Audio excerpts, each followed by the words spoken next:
Hello বন্ধুরা, আজকে তোমাদের মাঝে নিয়ে আসছি মরুভূমির উট তোমরা নিজেরা কিভাবে এঁকে রং করবে কালার পেন্সিলে। তো পুরো ভিডিওটি যদি দেখতে চাও ফার্স্ট টু লাস্ট, তাহলে সাথে থাকো রবিন ফাইন আর্টস একাডেমির, নয়তো শিখতে পারবে না। তো শিখতে হলে অবশ্যই খেয়াল করতে হবে। দেখো, আমি একটা হাফ সার্কেল এঁকে নিয়েছি, তারপর নিচে আরেকটা লাইন দিয়ে দিলাম, তার ডান পাশে আমি একটা ওভাল শেপের মতো বা গোল দিয়ে ওটার সাথে লাইন দিয়ে এঁকে নিচ্ছি। প্রথমত তোমরা হালকা করে এঁকে নিতে পারো, যেন ভুল হলে এটা সংশোধন করা যায় ইরেজার দিয়ে মুছে। তো দেখো, গোলটা এঁকে ওই দিক দিয়ে আমি যোগ করে দিলাম। তার পায়ের গুলো কীভাবে টানছি একটু লক্ষ্য করতে হবে।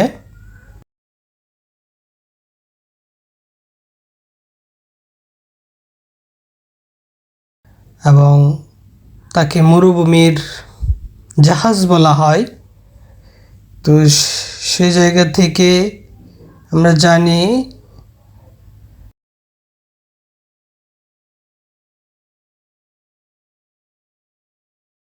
উট, যেটাকে ক্যামেল বলা হয় ইংরেজিতে। তো চোখটা দিয়ে দিচ্ছি, নাকটা দিয়ে দিচ্ছি, মুখটা দিয়ে দিচ্ছি, ওই পাশে হালকা কান, এবং তার গলার ওই দিক দিয়ে ঘোড়ার মতো কিছুটা চুল থাকে। এবার কলমে আমি স্পষ্ট করে দিচ্ছি একে। এটা তোমরা একটু লক্ষ্য করবে, কারণ পেন্সিলে তো হালকা দেখা যায় না, তাই জেল পেনে অথবা তোমরা চাইলে আর্ট লাইন মার্কার দিয়ে অথবা সিডি মার্কার দিয়ে নিজেরা ফাইনাল লাইন দিয়ে এঁকে নিতে পারো। এবং উটের গলাতে রশি ঝোলানো আছে, সেগুলোও আমরা দিয়ে দিব। উটের পিঠে আলাদা করে গালিচার মতো চাদর দেওয়া আছে। উটের পিঠটা একটু উঁচু হয়। তো ভিডিওটা অনেক বড় হয়ে যাবে বলে আমি খুব তাড়াতাড়ি বর্ডারটা দেখিয়ে দিচ্ছি। বর্ডারের পরে অবশ্যই আমরা ইরেজার দিয়ে মুছে নেব পেন্সিল।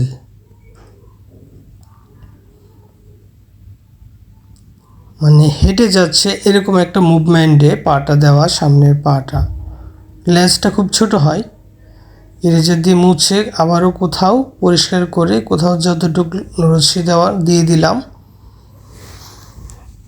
তো লক্ষ্য করতে হবে। এখন মোটামুটি ড্রয়িং শেষ, আমরা এটাকে এখন কালারে আসব। তোমরা চাইলে যে কোনো কালার করতে পারো, তো আমি আজকে এটাকে কালার পেন্সিল দিয়ে দেখাবো। তো বর্ডারটা একটু স্পষ্ট করে নিলে ভালো হয় লাইন দিয়ে। তো আমি একদম স্পষ্ট করে দিয়ে দিয়েছি কোথায় কতটুকু কালার করব। তো এটা হচ্ছে পেটটা কালার 24 কালার বক্স রাউন্ড। তো প্রথমত আমি 3টা কালার নিয়ে নিচ্ছি, ডার্ক ব্রাউন, ব্রাউন এবং লাইট ব্রাউন, অথবা ইয়েলো আকারও নিতে পারো। তো 3টা কালার মধ্যে সবচেয়ে ডার্ক ব্রাউনটা আগে আমি দিচ্ছি, অনেকটা স্কেচের মতো। আসলে এটাকে স্কেচই বলে, অনেকে হয়তো অনেকভাবে এটাকে দেখে। লাইট শেড আলো ছায়া ধরে আমি ওইভাবেই কালারটাকে চাপাচ্ছি। তো একটু লক্ষ্য করে দেখতে হবে কোথায় কতটুকু আমি ডার্ক ব্রাউনটাকে দিয়ে দিচ্ছি, কোন কোন জায়গায়, পায়ের নিচে অংশ এবং উটের পেটের এই দিকে, উরুতে। তো একটু আসলে কুইকই দেখাচ্ছি, যা আসলে ভিডিওটা যেন অনেক লং না হয়ে যায়।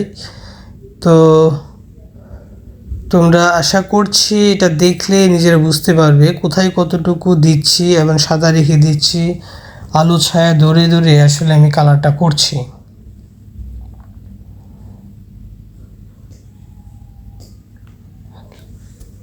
তো আসলে আমাদের রবিন ফাইন আর্টস একাডেমি নিয়মিত ড্রয়িং করে যাচ্ছে।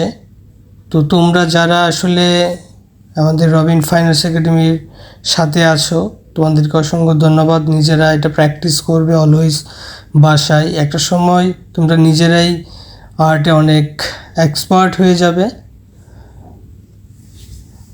তো এই স্কেচগুলো তোমরা নিজেরা একটু বাসায় কয়েকবার প্র্যাকটিস করতে হবে। তো প্র্যাকটিস করলে মোটামুটি একটা আইডিয়া হবে। তো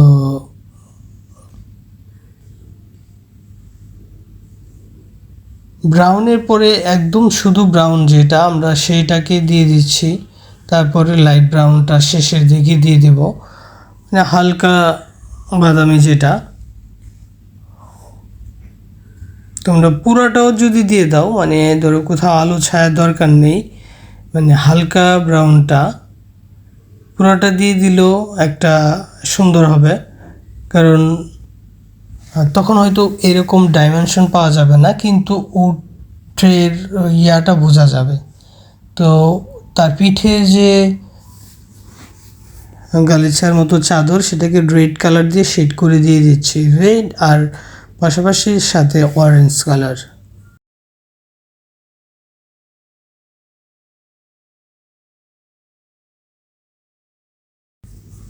সাথে একটু হলুদ। কালারের শেষে যদি কোথাও মনে হয় যে এটা বর্ডারটা স্পষ্ট নয়, তাহলে তোমরা নিজেরা স্পষ্ট করার জন্য আবার পেন্সিল দিয়ে বর্ডার করে দিতে পারো, অথবা মার্কার দিয়ে। তো আমি পেন্সিল দিয়ে আমি আবার শেডটা দিয়ে দিচ্ছি, পেন্সিল না অ্যাশ কালার যেটা, বা যেটাকে বলে গ্রে কালার দিয়ে একটা শেড দিয়ে দিলাম। কেমন লাগলো অবশ্যই তোমরা জানাবে। ভালো থাকবে সকলে, ধন্যবাদ।